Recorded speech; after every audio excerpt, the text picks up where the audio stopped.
The kitchen smelled like burnt grease and desperation. I pressed my palm against the stainless steel counter, feeling the cold bite through my skin as another wave of nausea rolled through me. The fluorescent lights overhead buzzed like angry wasps, casting everything in that sickly yellow glow that made my reflection in the metal surface look ghostly, hollow. "Table 12 needs their check, Arya."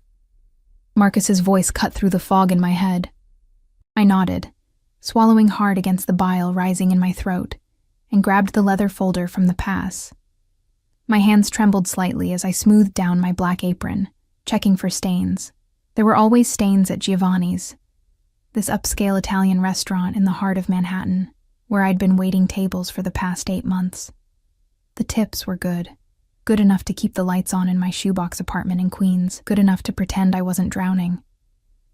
I pushed through the swinging doors into the dining room, and the atmosphere shifted immediately. Where the kitchen was all chaos and heat, the front of house was elegant darkness, dim Edison bulbs casting warm pools of light over white tablecloths, the murmur of expensive conversations floating above the soft jazz playing through hidden speakers.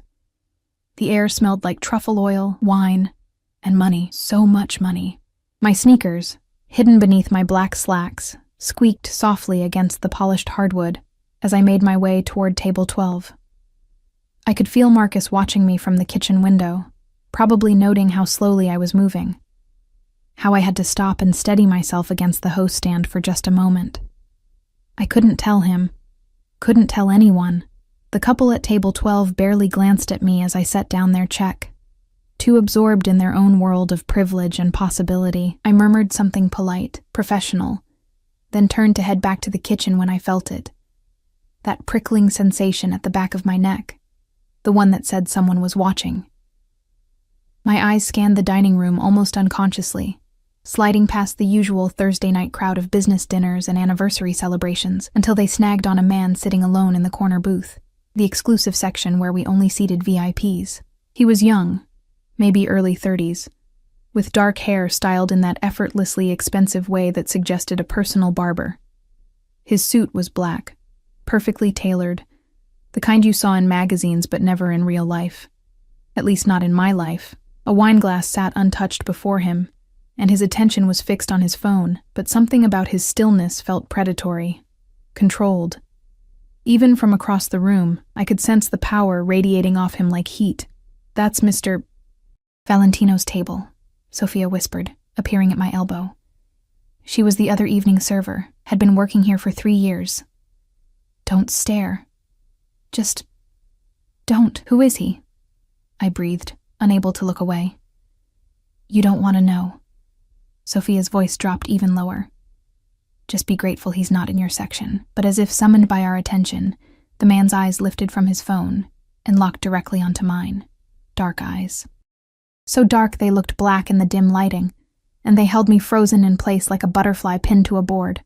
His expression didn't change, no smile, no acknowledgement, but something flickered in those depths.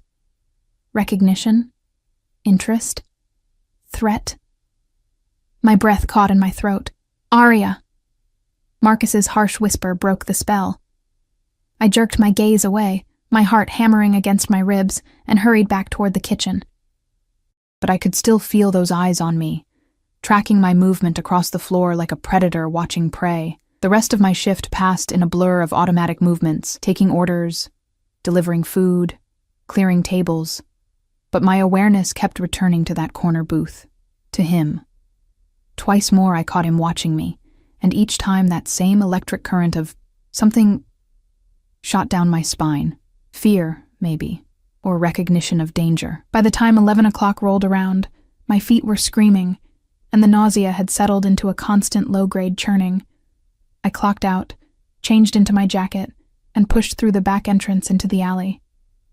The October air hit my face like a slap, cold and sharp, carrying the smell of garbage and rain. I pulled my jacket tighter and started the 3-block walk to the subway station, my tips heavy in my pocket. $400 tonight, a good night, enough to... You're Arya. I spun around, my heart leaping into my throat. He stood 5 feet away, hands in his pockets, perfectly still, except for the slight fog of his breath in the cold air. Up close, he was even more devastating, sharp jawline, Full lips, and those eyes. God, those eyes seemed to see straight through me. My voice came out as a squeak. I cleared my throat. Do I know you? No. He took a single step closer, and I noticed for the first time the black SUV idling at the mouth of the alley, its windows tinted so dark I couldn't see inside. But I know you. Ice flooded my veins. I don't understand. You met my brother. 6 weeks ago. His voice was quiet, smooth as expensive whiskey. But there was something underneath it, something sharp. At the Emerald Room. The Emerald Room. That upscale lounge where I'd picked up a single shift, trying to make extra money. Where I'd met... Oh God. Luca, I whispered, and watched his expression shift almost imperceptibly. A tightening around his eyes, a slight press of his lips. Yes, Luca Valentino. He took another step closer, and I could smell his cologne now, something dark and woodsy with notes of leather and smoke. My younger brother, who has apparently disappeared with $200,000 of my money and left behind complications. My hand instinctively went to my stomach, a gesture I immediately regretted as his eyes tracked the movement. I don't know where he is, I said quickly, hating how my voice shook. He never told me his last name. We only met that one night, and then he just disappeared. I've been trying to find him too because I need to tell him you're pregnant with his child? The world tilted sideways. My back hit the brick wall behind me, rough against my shoulder blades even through my jacket. How did you... I know everything about you, Arya-Chen. He was close now, close enough that I could see the fine weave of his suit, the glint of a platinum watch at his wrist. 24 years old, Columbia dropout, no family. Working 3 jobs to stay afloat in one of the most expensive cities in the world, and now carrying the child of a man who stole from me and vanished. Tears burned behind my eyes, but I blinked them back furiously. I don't have your money. I don't know anything about any money. Luca told me he was a financial consultant. We spent one night together, and then he was gone. I've been calling, texting, nothing. And now My voice cracked. I'm 8 weeks pregnant and completely alone. Something flickered across his face, too quick to read. He pulled a hand from his pocket, and I flinched. But he was only holding a business card. He pressed it into my palm, his fingers warm against my cold skin. Tomorrow. Noon. That address. His voice had dropped even lower, intimate and commanding all at once. A car will pick you up from your apartment. Wear something nice. Why would I? Because you're going to help me find my brother. His lips curved into something that wasn't quite a smile. And because right now you're carrying the only Valentino heir besides myself, which makes you valuable. The way he said that last word sent shivers cascading down my spine. I'm not going anywhere with you. I tried to sound firm, but it came out breathless.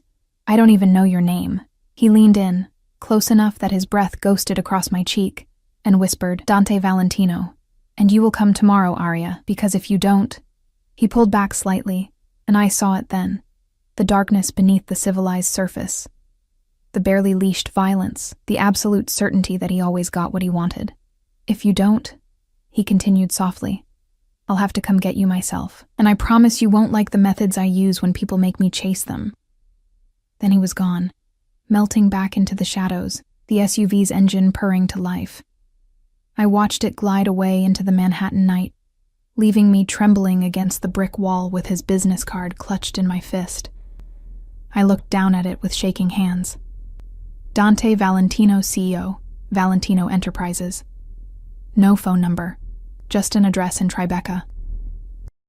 I walked to the subway in a daze, barely noticing the other late-night commuters, barely feeling the rocking of the train beneath my feet.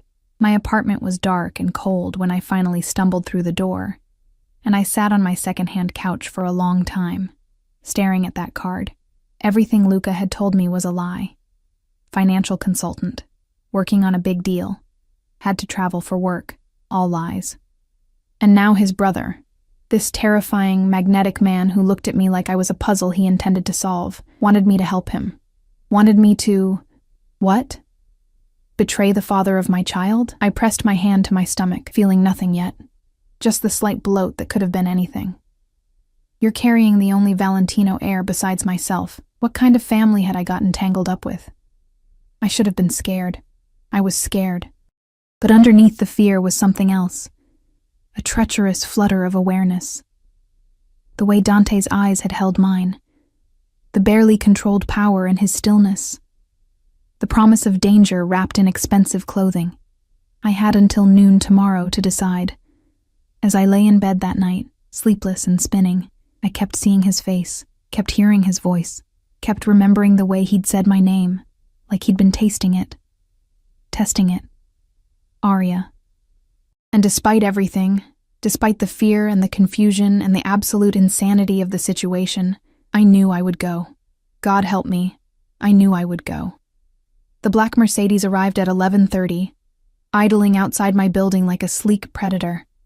I watched it from my third-floor window, my stomach churning with anxiety that had nothing to do with morning sickness. I'd spent the entire morning trying on the 3 decent dresses I owned, finally settling on a simple navy sheath that at least looked professional, even if it was from Target. My hands trembled as I applied mascara, smudging it twice before getting it right. What am I doing? But I knew what I was doing. I was out of options, out of money, or I would be soon, out of choices. And whether I liked it or not, the man growing inside me connected me to the Valentino family now. To Luca, who had disappeared, and to Dante, who seemed to exist in a realm of power and danger I couldn't begin to comprehend. My phone buzzed. An unknown number. The car is waiting. No signature. No explanation needed. I grabbed my purse, worn leather that had seen better days, and headed downstairs, each step feeling like walking toward an edge I couldn't see.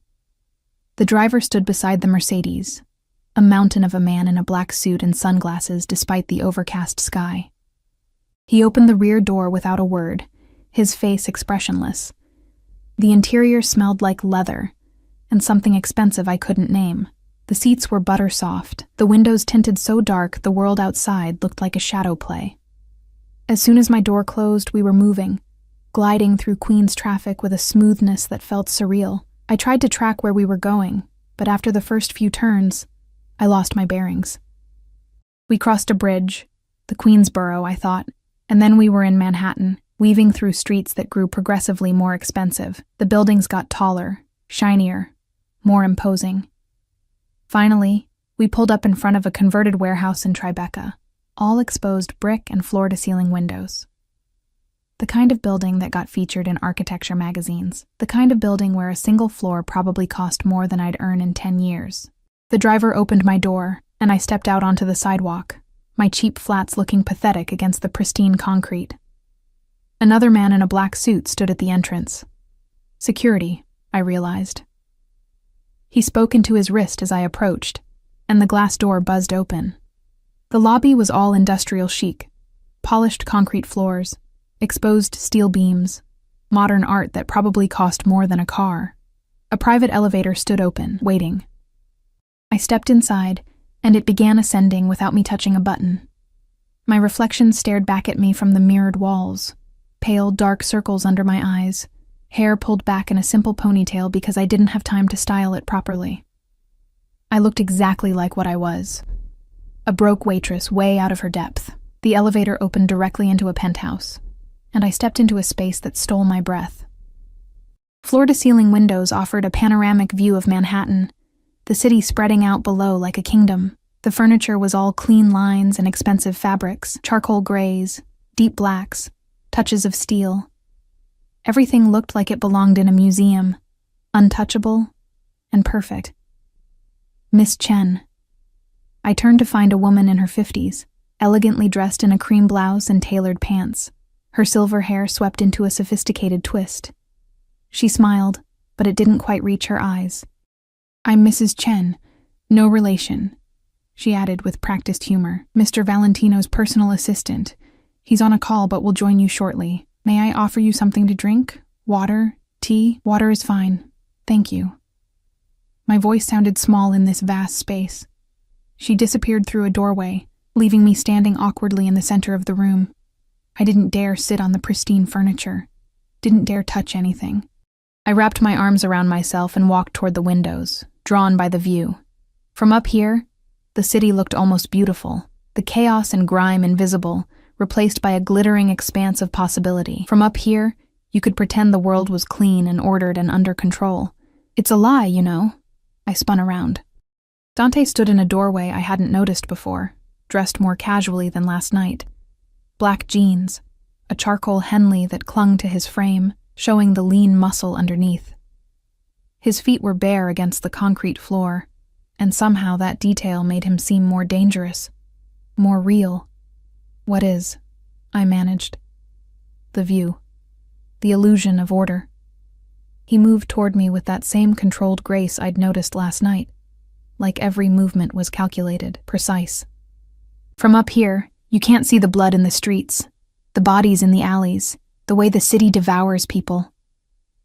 He stopped a few feet away, close enough that I had to tilt my head back to meet his eyes. In the natural light streaming through the windows, I could see flecks of gold in the darkness of his irises, could see the faint scar cutting through his left eyebrow. "Why am I here?" I asked, proud that my voice didn't shake. "I told you. To help me find my brother. I don't know where he is." "No." He studied my face with an intensity that made heat crawl up my neck. "But you knew him. Spent time with him. People reveal things without realizing it. Preferences, patterns, fears. You're going to tell me everything about your night together. Every detail, no matter how insignificant it seems." The way he said everything made my skin prickle with awareness. Mrs. Chen reappeared with a glass of water on a small tray. I took it gratefully, needing something to do with my hands. She vanished again, silent as a ghost. "Sit," Dante said, gesturing to the charcoal sofa. It wasn't a request. I sat, perching on the edge, the glass cold against my palms. He took the armchair across from me, leaning back with deceptive casualness, one ankle resting on his opposite knee, but his eyes never left my face. "Start from the beginning," he commanded softly. "How did you meet?" I took a sip of water, buying time. I was working a shift at the Emerald Room.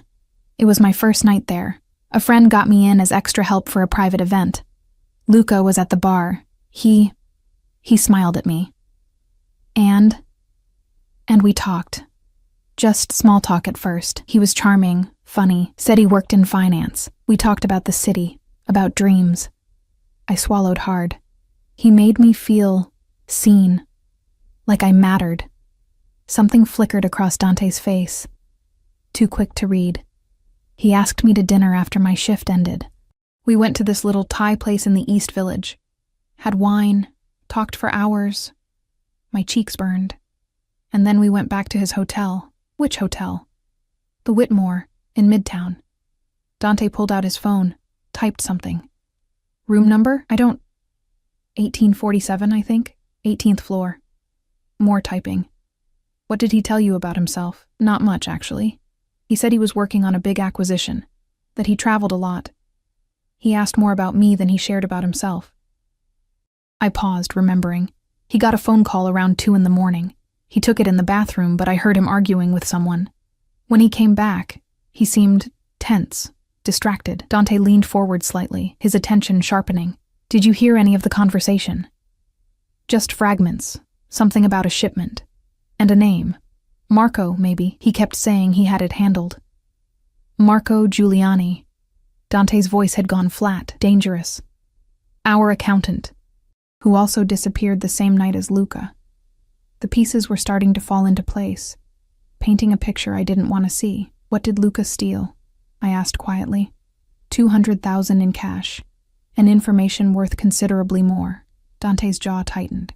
Access codes, account numbers, details about operations that in the wrong hands could destroy everything my family has built. I didn't know. I swear I didn't. I know. He cut me off, his voice softening fractionally. "You were a convenience, a distraction, maybe even an alibi." His eyes dropped to my stomach, lingering there, though I doubt he intended that particular complication. Shame burned through me, hot and acidic. I'd been so stupid, so desperate for connection, for someone to make me feel like I mattered, that I'd fallen for the first charming man who'd paid attention to me. When did you realize you were pregnant? Dante asked. 3 weeks ago. I kept feeling sick, exhausted. Thought it was stress at first, but then I missed my period and I set the water glass down with shaking hands. I took 5 tests, all positive. Have you seen a doctor? Not yet. I have an appointment next week at the free clinic in Queens. His expression darkened. Cancel it. Excuse me? Cancel it, he repeated, pulling out his phone again. I'm setting you up with Dr. Sarah Chen at Manhattan Presbyterian. She's the best OB/GYN in the city. She'll see you Monday morning. I can't afford it. You're not paying. His tone left no room for argument. That child you're carrying is a Valentino, which means they get the best care available, which means you get the best care available. The possessiveness in his voice sent ice and fire warring through my veins. I don't want your money, I said, lifting my chin. I didn't ask for any of this. No, you didn't. He stood in one fluid motion, moving to the windows, his back to me. But you're in it now. And there are people who would pay very well to know about Luca's child. People who would use you, hurt you, to get to my family. Fear crawled up my spine. What kind of people? The kind who don't ask politely. He turned back to face me, silhouetted against the bright windows. The kind who would cut that baby out of you just to prove a point, I gasped, my hand flying to my stomach protectively. You understand now? He crossed back to me, crouching down so we were at eye level. This close, I could see the fine lines around his eyes. Smell that intoxicating cologne again. You're not safe anymore, Arya. You haven't been safe since the moment Luca touched you. So what do you want from me? My voice came out as a whisper. His hand came up slowly, giving me time to pull away, but I didn't. Couldn't. His fingers brushed my cheek, gentle despite the calluses I could feel there. I want you to trust me, to let me protect you while we find my brother and sort out this mess he's created. Why would you protect me? I'm nothing to you. His thumb traced my jawline, sending shivers through my entire body. You're carrying my nephew or niece. That makes you family. And I protect what's mine. What's mine? Those words shouldn't have sent heat pooling low in my belly, shouldn't have made my breath catch, but they did. There's a family dinner tomorrow night, he said, his voice dropping lower, more intimate. At my mother's estate in Westchester. I want you there. Why? Because if you're going to be part of this family, you need to meet them. And they need to understand that you're under my protection. His eyes held mine, intense and unwavering. No one touches you. No one threatens you. No one so much as looks at you wrong. Understood? I should have been terrified, should have run. But instead, I found myself nodding, mesmerized by the absolute certainty in his voice, the dark promise of safety wrapped in danger. Good. He stood, pulling me up with him, his hand warm and strong around mine. Mrs. Chen will take you shopping this afternoon. You'll need appropriate clothing for tomorrow, and then she'll take you home, to your new home. What? No, I have an apartment, which is about to be vacated. His grip tightened fractionally when I tried to pull away. You're moving into the guest suite here. Today. Your things are already being packed as we speak. You can't just... I can. And I am. His free hand came up to cup my chin, forcing me to meet his gaze. This isn't negotiable, Arya. You're in danger. Real danger. And I will do whatever it takes to keep you and that baby safe. Even if it means keeping you prisoner in a gilded cage. There it was. The truth beneath the protective words. He wasn't asking, he was taking. And God help me. Part of me wanted to be taken. The guest suite was larger than my entire apartment. I stood in the doorway, taking in the king-sized bed with its charcoal duvet, the sitting area with floor-to-ceiling bookshelves, the ensuite bathroom visible through an open door. All marble and chrome. My few belongings looked pathetic scattered across the pristine white dresser. A canvas tote bag with my toiletries, 3 days' worth of clothing. The photograph of my parents taken 2 months before the car accident that killed them when I was 19. This is temporary, I told myself, but the words felt hollow. Mrs. Chen had been efficient and terrifyingly thorough during our shopping trip. We'd hit stores I'd only ever walked past. Bergdorf Goodman, Saks, boutiques in Soho where a single dress cost more than my monthly rent. She'd selected clothing with a practiced eye. Elegant dresses, tailored pants, soft sweaters in jewel tones that brought out my eyes.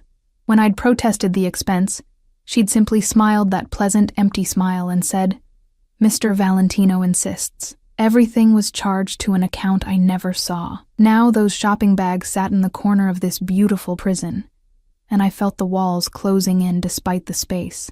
I walked to the windows, smaller than the ones in Dante's living area but still offering a view of the city, and pressed my forehead against the cool glass. What was I doing? I should have said no, should have run. But where would I run to? And how long before whoever Dante was afraid of found me? People who would cut that baby out of you just to prove a point. My hand found my stomach again. That protective gesture that was becoming automatic. I didn't know if I wanted this baby. Didn't know if I was ready to be a mother. But I knew with absolute certainty that I would protect it. Would do whatever necessary to keep it safe. Even if it meant staying here, with him. A knock at the door made me jump. "Come in," I called, expecting Mrs. Chen. But it was Dante who entered, changed now into a black suit, his hair slightly damp like he'd just showered. He carried a small velvet box that made my stomach drop. "We need to talk about tomorrow," he said, closing the door behind him. The click of the latch felt final. "Okay." I stayed by the window, needing the distance. He crossed to the sitting area, settling into one of the armchairs like a king on his throne. "My family is more complicated. My mother, Isabel, runs the household with an iron fist. She'll be suspicious of you, suspicious of anyone connected to Luca right now. Don't take it personally. Hard not to when someone thinks you're a gold digger." His lips quirked slightly. "She'll think worse than that, but you'll have my protection, which counts for everything." He opened the velvet box, revealing a ring, a stunning emerald surrounded by diamonds, set in platinum. "You'll wear this tomorrow." I stared at the ring, my heart pounding. "What is that?" "Insurance. A statement." He stood, moving toward me with that predatory grace. "In my world, symbols matter. And this symbol says you belong to me. I don't belong to anyone, don't you?" He was close now, too close, invading my space until I could feel the heat radiating from his body. "You're living in my home, wearing clothes I bought, carrying protection only I can provide." He lifted the ring from the box. "This just makes it official." "Official how?" My voice came out breathless. "Official as in everyone at that dinner will understand you're under my personal protection. That touching you means war with me." He reached for my left hand, and I let him take it, mesmerized by the intensity in his dark eyes. "It also means my mother can't throw you out before you've even had dessert." The ring slid onto my finger, a perfect fit, heavy, expensive, binding. "It was my grandmother's," Dante said softly, still holding my hand. "She gave it to me before she died, made me promise to only give it to someone worthy of the Valentino name." I looked up at him sharply. This isn't..." "Relax, Arya." His thumb stroked across my knuckles, sending electric currents up my arm. "I'm not proposing. I'm protecting. There's a difference." But something in his eyes suggested the line between those two things wasn't as clear as he pretended. "What if I don't want to go tomorrow?" I tried to pull my hand back, but he held firm. "Then I'll carry you to the car myself." No anger in his voice, just absolute certainty. "You need to understand something. I don't make idle threats. When I say you're coming to dinner, you're coming to dinner. When I say you're staying here, you're staying here. I'm not asking for your permission, Arya. I'm telling you what's going to happen." Heat flashed through me, anger and something else I didn't want to name. "You can't just control my life. I can. And I am. For your own good." His free hand came up to cup my face, and I hated how my body responded, leaning into his touch despite my mind screaming at me to pull away. "I know you don't understand yet. You don't know what Luca has made you part of, but you will. And when you do, you'll be grateful I locked you in this gilded cage before the wolves could get to you. Stop calling it a cage. What else would you call it?" His voice dropped lower, intimate and dangerous. "You can't leave without my permission. Can't go anywhere without security. Can't make a move without me knowing about it. If that's not a cage, I don't know what is. Tears burned behind my eyes, but I refused to let them fall. I hate this. I hate feeling trapped. I know. His thumb brushed away a tear that escaped despite my efforts. But hate me from safety, rage at me from behind locked doors and bulletproof glass. Because the alternative is you dead in some alley, and I won't allow that. Why? I whispered. Why do you care so much? For a moment, something raw flickered across his face. Pain, maybe, or memory. Because I've already lost too many people I should have protected, and I won't lose another. Not on my watch. Before I could respond, his phone buzzed. He released me, stepping back as he checked the screen. His expression darkened. What is it? I asked. Marco Giuliani was found an hour ago, floating in the East River. He typed something quickly, his jaw tight. Shot twice in the head, hands zip-tied behind his back. Ice flooded my veins. And Luca? Still missing. His eyes lifted to mine, and I saw the calculation there. But whoever killed Marco is looking for him, which means they might come looking for you too. You're the only connection to Luca that exists in the public eye. How would they even know about me? Because Marco talked before he died. He always did. Weak constitution, weaker spine. Dante pocketed his phone, which is why, as of right now, you don't leave this building without me or my head of security, Victor. Not for anything. What about my job? I have a shift tomorrow night. You don't work there anymore. He said it casually, like he was commenting on the weather. I called Giovanni's this afternoon, told them you were taking an extended leave for family reasons. They were very understanding once I made a generous donation to their retirement fund. The walls were definitely closing in now. You can't just rearrange my entire life. I just did. He moved toward the door, then paused, looking back at me. Dinner's at 7. Mrs. Chen will bring it to your room since you seem like you need time to adjust. Tomorrow morning, Dr. Chen will be here at 9 for your appointment. I'll be with you. You don't need to. Yes, I do. Something fierce flashed in his eyes. That's my nephew or niece you're carrying. I'm going to be at every appointment, every ultrasound, every moment. Get used to it, Arya. I don't do anything halfway. He left before I could argue, the door closing with a soft click that sounded like a cell locking. I sank onto the bed, the emerald ring heavy on my finger, and finally let the tears fall. The next morning, Dr. Sarah Chen arrived precisely at 9, a petite woman in her 40s with kind eyes and an efficient manner. She set up a portable ultrasound machine in my room, while Dante watched from the doorway, arms crossed, his presence filling the space despite his silence. All right, Arya, Dr. Chen said warmly. Let's take a look at this baby. I lay back on the bed, lifting my shirt to expose my still flat stomach. The gel was cold, making me flinch, and immediately Dante was there, his hand finding mine and squeezing gently.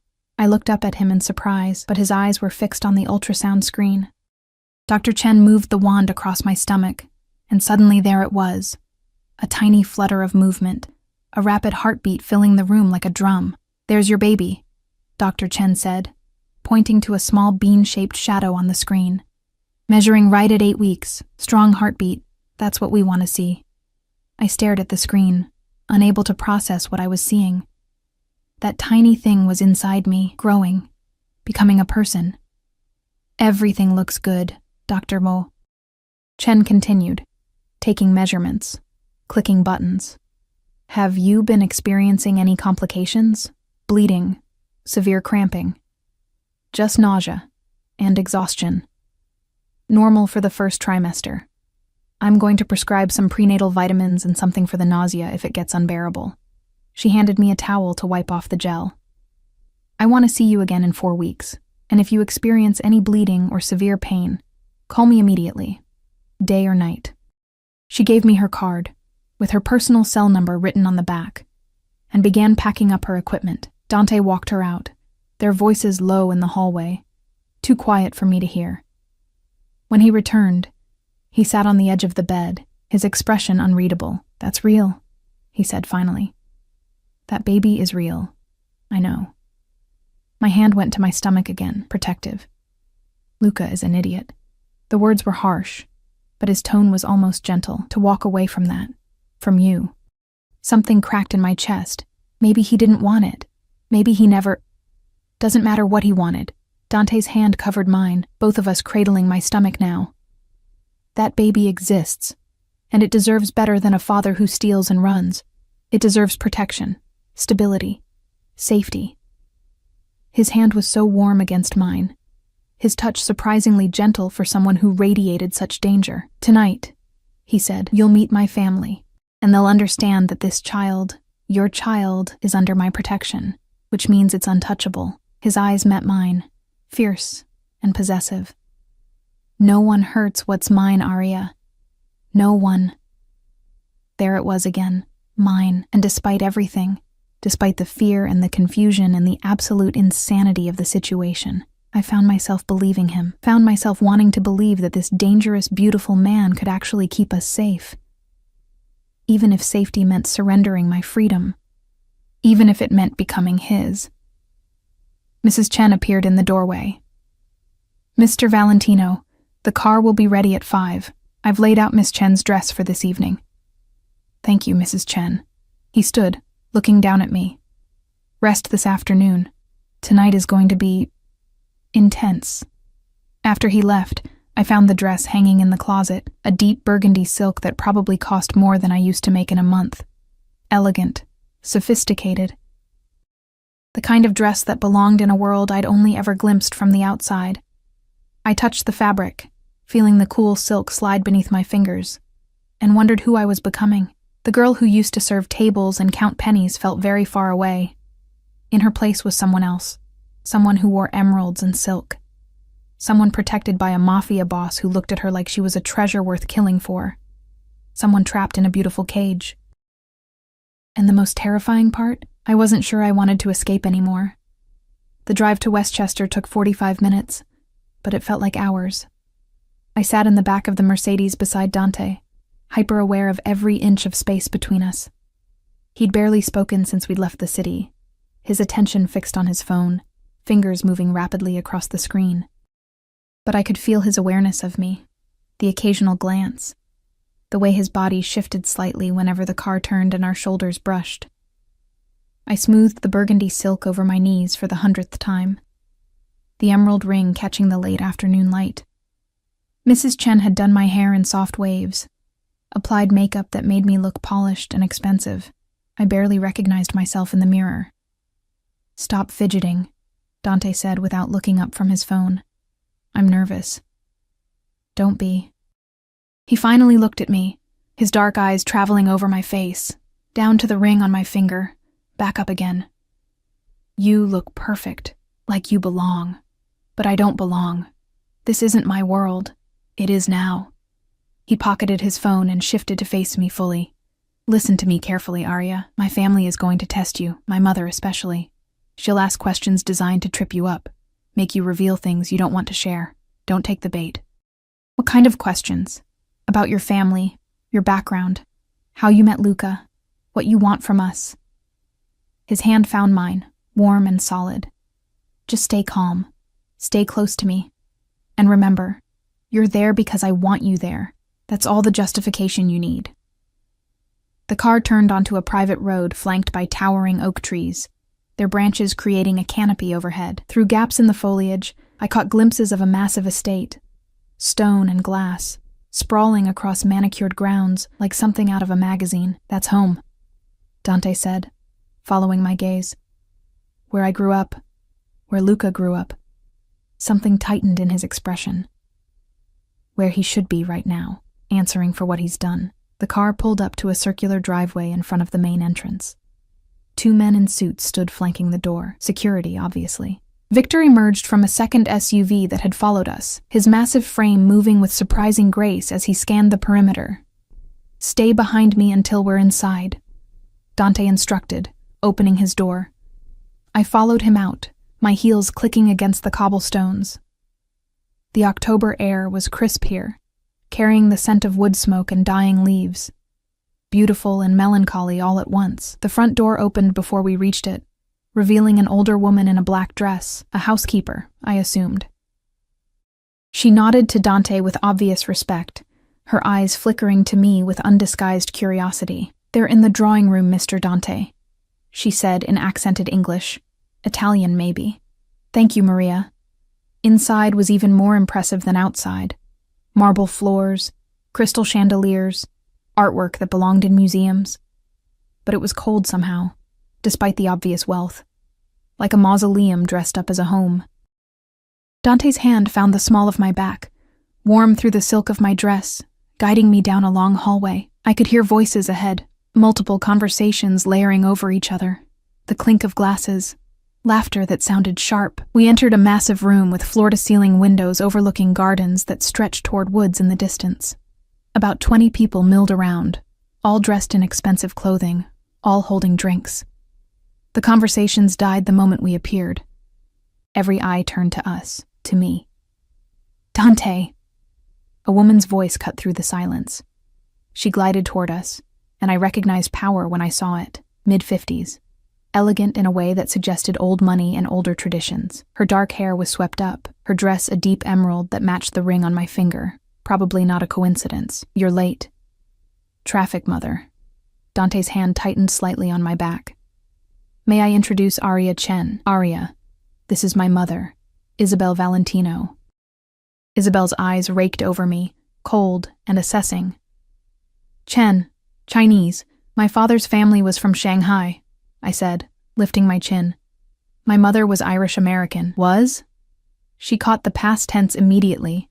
"They died 6 years ago. Car accident." Something flickered in her expression, too quick to read. "I see. And how exactly do you know my son?" "Which one?" The words were out before I could stop them, and I felt Dante stiffen beside me. A tense silence filled the room. Then Isabel's lips curved into something that wasn't quite a smile.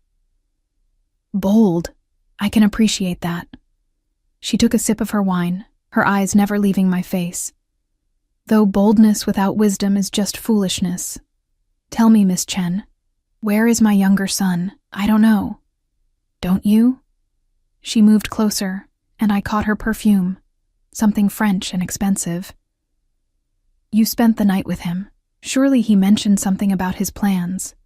He told me he was a financial consultant, that he traveled for work, that was all."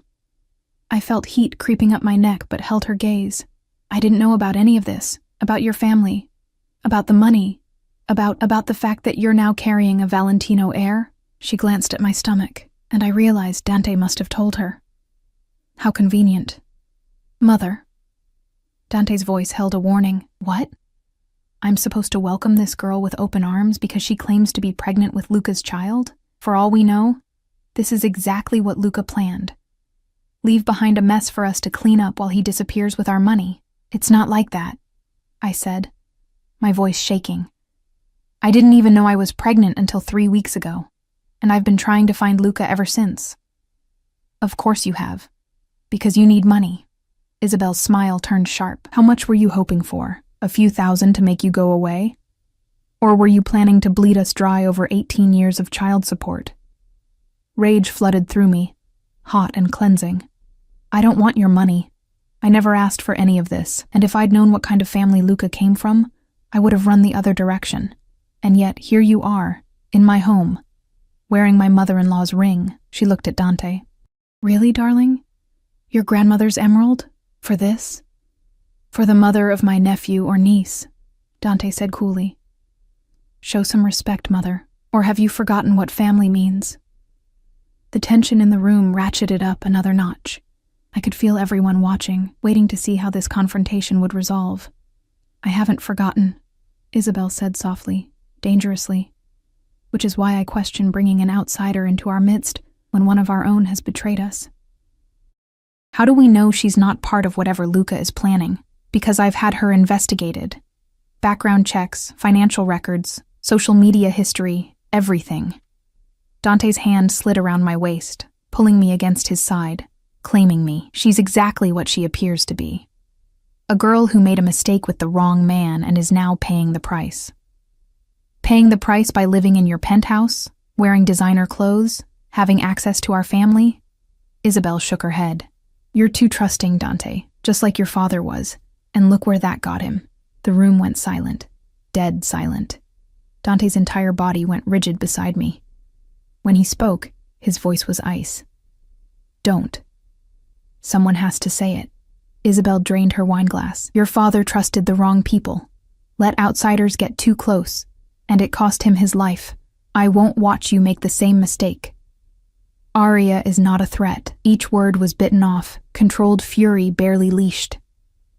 She's under my protection, which means she's off limits to your paranoia and your tests. Are we clear? Mother and son stared at each other, a battle of wills playing out in silence. Finally, Isabel inclined her head slightly, crystal clear. Though I hope you know what you're doing, darling. For all our sakes. She turned and walked away, the crowd parting for her like water. I realized I'd been holding my breath and let it out slowly, my knees weak. I should go. I shouldn't have come. You're not going anywhere. Dante's arm tightened around my waist. You're exactly where you need to be. Dante. An older man approached, his suit immaculate, his hair silver at the temples. Introduce me to your guest.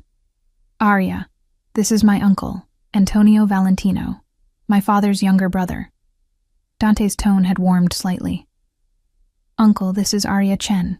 Antonio took my hand, bending over it with old-world courtesy. A pleasure, my dear. Please don't let Isabel intimidate you. She's protective of family, sometimes to a fault. She thinks I'm after your money, I said bluntly. Of course she does. Everyone is after our money. He smiled, and it reached his eyes. The first genuine warmth I'd encountered since arriving. But Dante is an excellent judge of character.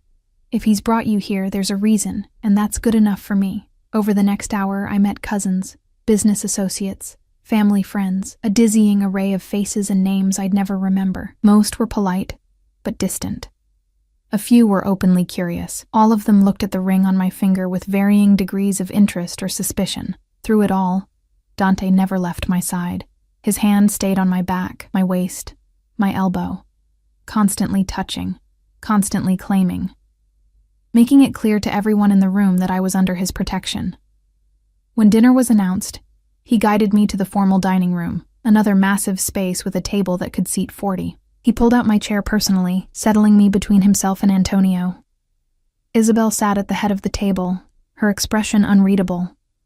The meal was elegant, course after course of Italian cuisine that probably cost more than my monthly salary used to be. I picked at my food, too nervous to eat much despite how delicious everything was. You need to eat, Dante murmured, cutting a piece of chicken and holding the fork to my lips. For the baby.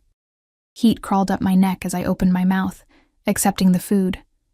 The gesture was intimate, possessive, and every eye at the table watched it happen. Isabel's wineglass paused halfway to her lips. How attentive. I take care of what's mine, Dante said calmly, offering me another bite. That phrase again. What's mine? And the terrifying part was how natural it was starting to feel. How right. Halfway through the main course, a phone buzzed. Multiple phones, actually. Dante pulled his out, and I watched his expression transform, going from controlled warmth to cold fury in an instant. Excuse me, he said, standing abruptly. He looked at Antonio. With me. They disappeared through a side door, along with two other men I'd been introduced to as business associates. The room felt smaller, more threatening, without Dante's presence. So, Miss Chen, Isabel dabbed her lips with her napkin. Tell us about yourself. What did you do before you became entangled with my family? I was a student at Columbia, dropped out after my parents died to work full-time. I forced myself to meet her gaze.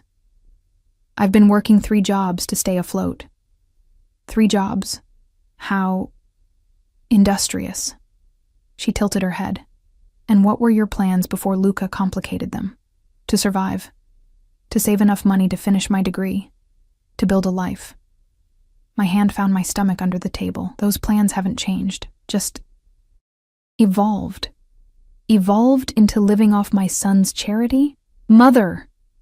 A young woman down the table, early 20s with Dante's dark eyes, spoke up. That's uncalled for. Is it, Francesca? This girl shows up claiming to be pregnant with your brother's child, moves into Dante's penthouse, and wears your great-grandmother's ring. Forgive me for being suspicious. Maybe you should be suspicious of Luca, Francesca shot back. He's the one who stole from us and disappeared. She's just collateral damage. Isabel's expression hardened, but before she could respond, the door burst open. Dante strode in, his face a mask of controlled rage. Behind him, Victor moved with purpose, speaking quietly into his wrist. "We're leaving," Dante said, his hand closing around my upper arm and pulling me to my feet. "Now, what's happened?" Isabel stood, alarm flashing across her face. Someone just tried to grab Arya's roommate from her apartment in Queens. His grip on my arm tightened, asking questions about Arya, about where she is. His eyes met his mother's. "Still think she's part of Luca's plan?" The blood drained from my face. "Emma? Is she?" "She's fine." Building security scared them off, but they're looking for you, Arya. Which means we need to go. Now. He pulled me toward the door, and I barely had time to grab my purse before we were moving, Victor flanking us as we rushed through the house. "What about the rest of dinner?" I asked stupidly. "Fuck dinner." Dante pushed me into the back of the Mercedes. "Your safety is more important than my mother's feelings." As we sped away from the estate, I watched the lights disappear behind us, my heart hammering against my ribs. "Who was it?" I whispered. "Who tried to take Emma? We don't know yet. But we will." His arm came around my shoulders, pulling me against his side. "And when we find them, they'll wish they'd never heard your name." The promise in his voice should have scared me. Instead, it made me feel safe. The penthouse felt different when we returned. Less like a prison, more like a fortress. Victor stationed himself outside the elevator, his presence a silent promise of violence to anyone who tried to enter. Inside, Dante paced like a caged panther, phone pressed to his ear, his voice low and deadly as he issued orders in rapid-fire Italian.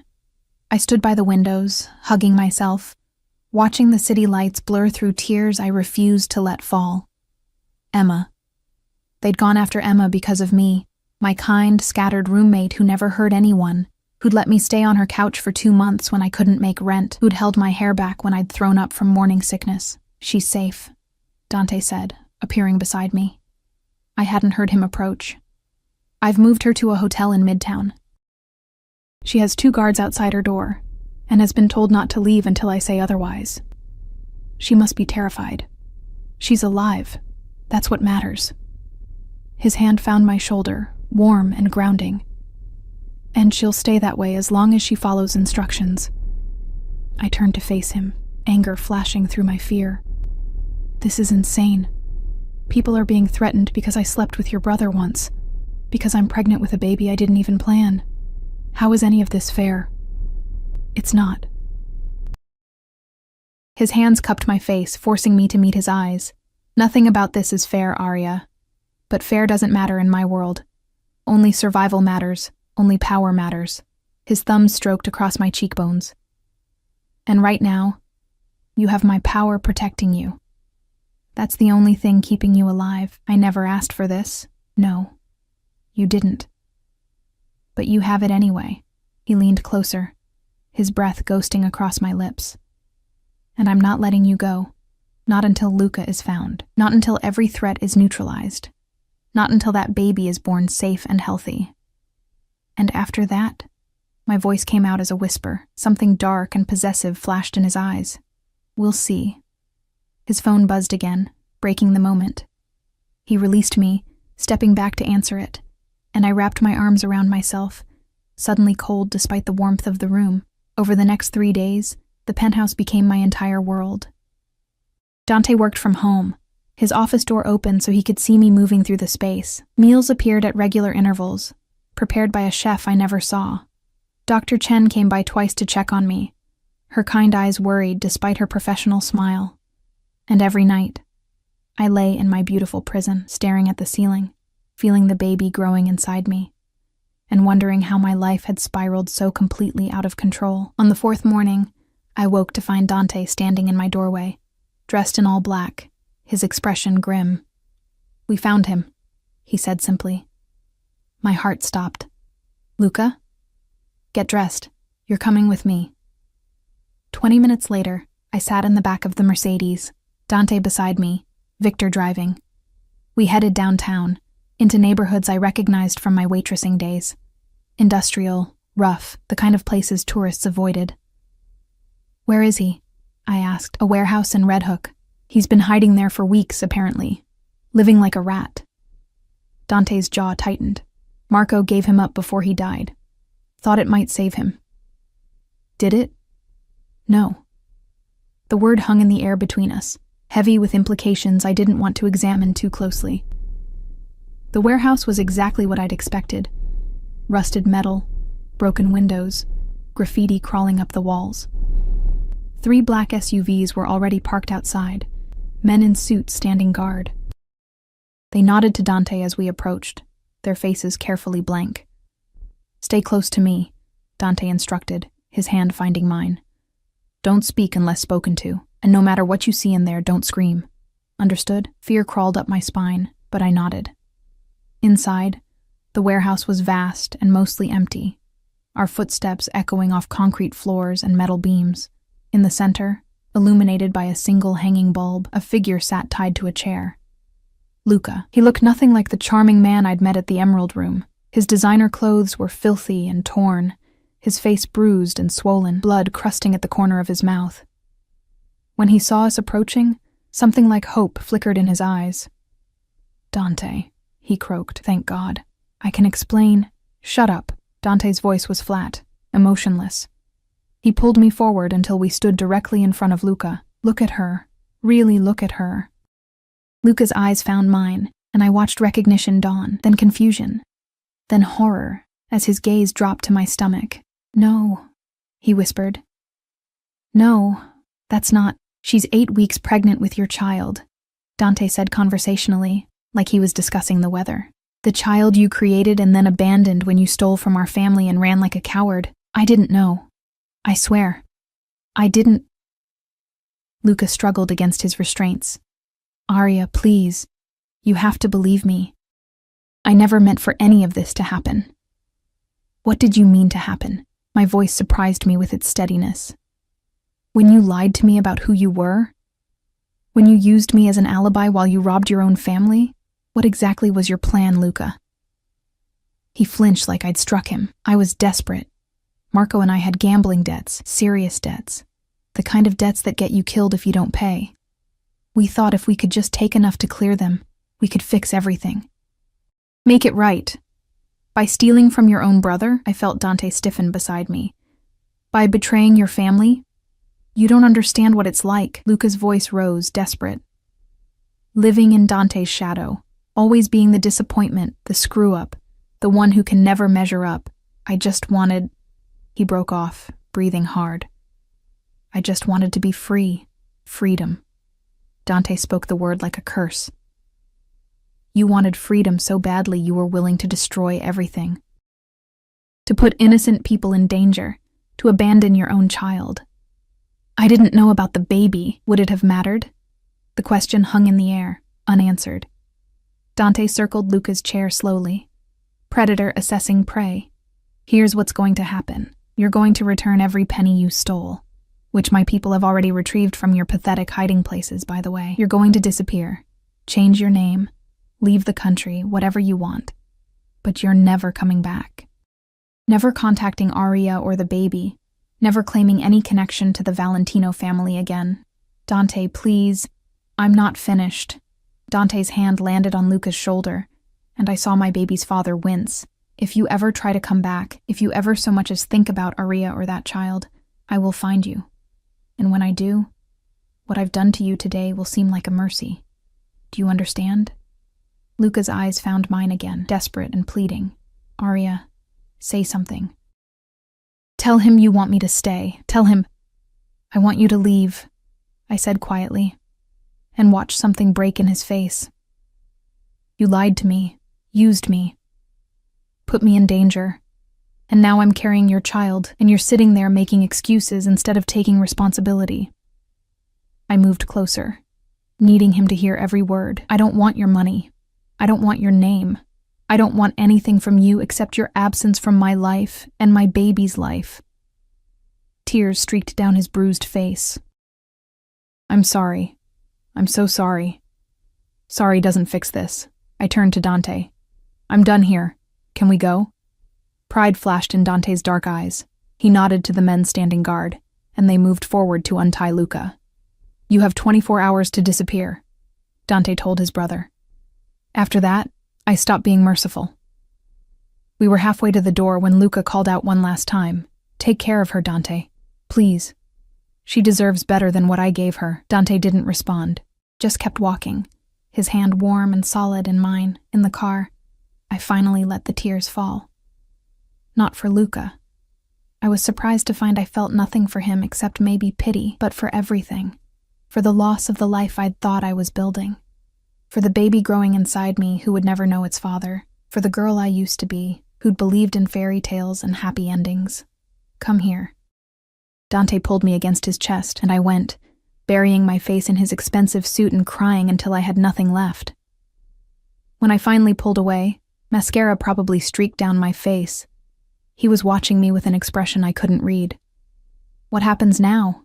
I asked. "Now?" His thumb brushed away a tear from my cheek. "Now you move forward. You have this baby. You build a new life. A better life. With you hovering over me like a bodyguard?" "Yes." No hesitation. "I told you, Arya. I protect what's mine, and whether you like it or not, you're mine now. I'm not a possession. No, you're not." His hand cupped my jaw, tilting my face up to his. "You're something far more dangerous. You're an obsession." My breath caught. "Dante, I know it's wrong. I know this whole situation is insane. You're pregnant with my brother's child. You should be off limits in every possible way." His eyes searched mine, intense and unwavering, "But I can't stop thinking about you. Can't stop wanting to protect you. Can't imagine letting you walk out of my life once Luca is gone and the threat is over. It's just the situation, the drama. Once things calm down, I'm going to court you properly." His thumb traced my lower lip, sending shivers through my entire body. "I'm going to take you to dinner. Real dates, where you choose the restaurant and I don't have armed guards shadowing us. I'm going to learn everything about you, your favorite books, your secret dreams. What makes you laugh at 3 a.m? Why? Because that baby deserves a father. A real father who will be there for every moment. And because you deserve someone who will put you first, who will worship you like you should be worshipped." He leaned closer, his lips barely an inch from mine. "Let me be that man, Arya. Let me prove I can be more than the monster who locked you in a gilded cage." "You're still that monster," I whispered. "Yes." He smiled, dark and beautiful. "But I'm your monster now, and I take care of what's mine." This time, when he claimed my mouth in a kiss, I didn't pull away, didn't protest. I kissed him back with all the desperation and need and confusion swirling inside me, because he was right. This was insane, wrong in every possible way. But it was also somehow inevitable. 6 months later, I stood in the same penthouse, my stomach round with pregnancy, watching snow fall over Manhattan. Behind me, Dante wrapped his arms around my waist, his hands cradling the bump where his nephew, we'd found out it was a boy, kicked and rolled. "He's active tonight," Dante murmured against my ear. "He knows his uncle's voice." I leaned back into his warmth. "He always responds when you talk, smart kid." We'd fallen into an unexpected rhythm over the months. True to his word, Dante had courted me, slowly, carefully, with a patience I hadn't known he possessed. Dinners where we talked for hours, walks through Central Park with Victor trailing discreetly behind, nights watching old movies on his ridiculously expensive couch, his hand finding mine in the darkness. He'd been there for every doctor's appointment, every ultrasound, every middle-of-the-night craving run. He'd held my hair when morning sickness struck.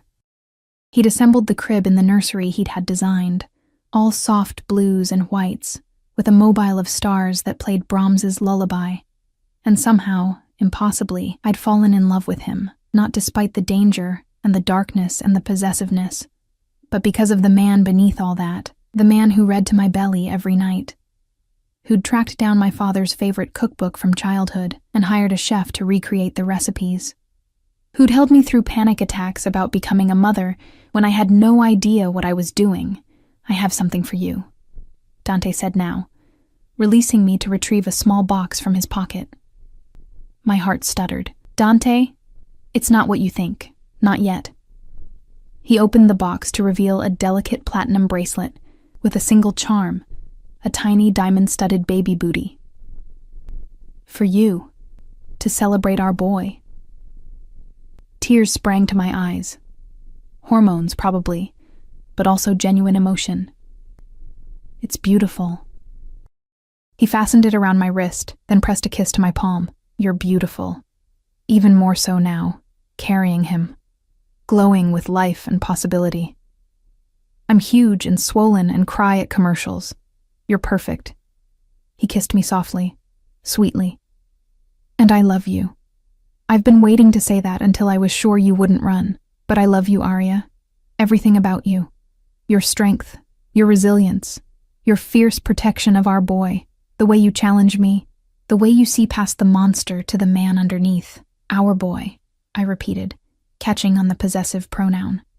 Yes, our boy. His hand covered mine on my stomach. I'm not his biological father, but I'll be his father in every way that matters. I'll teach him to walk, to read, to stand up for what's right. I'll protect him the way I protect you, and I'll love him because he's part of you. I was fully crying now, hormones and happiness and overwhelming emotion. I love you too, even though you're still kind of a monster. Especially because I'm a monster. He grinned, wicked and beautiful. Your monster. Mine, I agreed and kissed him. Outside, snow continued to fall over Manhattan, transforming the city into something magical.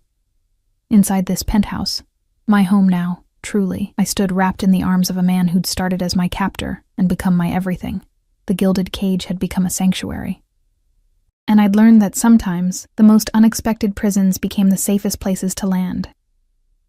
3 months later, I gave birth to a healthy baby boy. We named him James, after my father.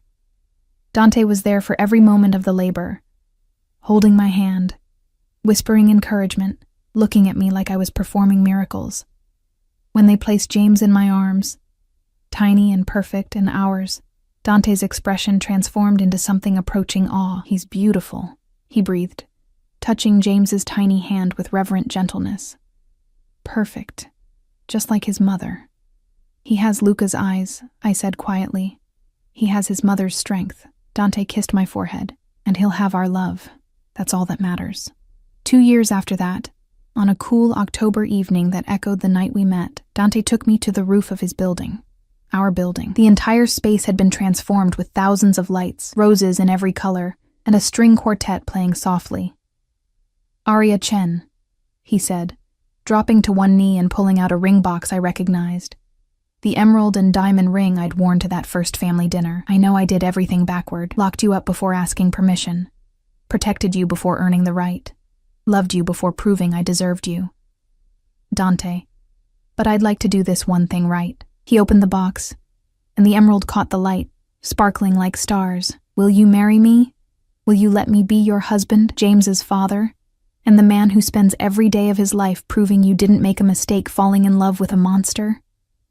I looked at this man, dangerous and devoted, possessive and protective, a walking contradiction who'd somehow become my everything. I thought about the girl I'd been, serving tables and counting pennies and dreaming of a better life. I'd gotten my better life, just not in any way I could have imagined. Yes, I whispered, and his smile could have lit up the entire city. Yes, I'll marry you. He slipped the ring onto my finger, where it had always belonged, and kissed me like I was air and he was drowning. Below us, Manhattan glittered with possibility, and in that moment, wrapped in the arms of my monster, I finally understood what freedom really meant. It wasn't about escaping cages. It was about finding someone who made you want to stay, someone worth building a life with, someone who looked at you like you were the most precious thing in their world. And I'd found that. Against all odds, in the most unexpected way, with a man who'd started as my captor and become my home, the gilded cage had become a sanctuary, and I'd never been happier to be trapped.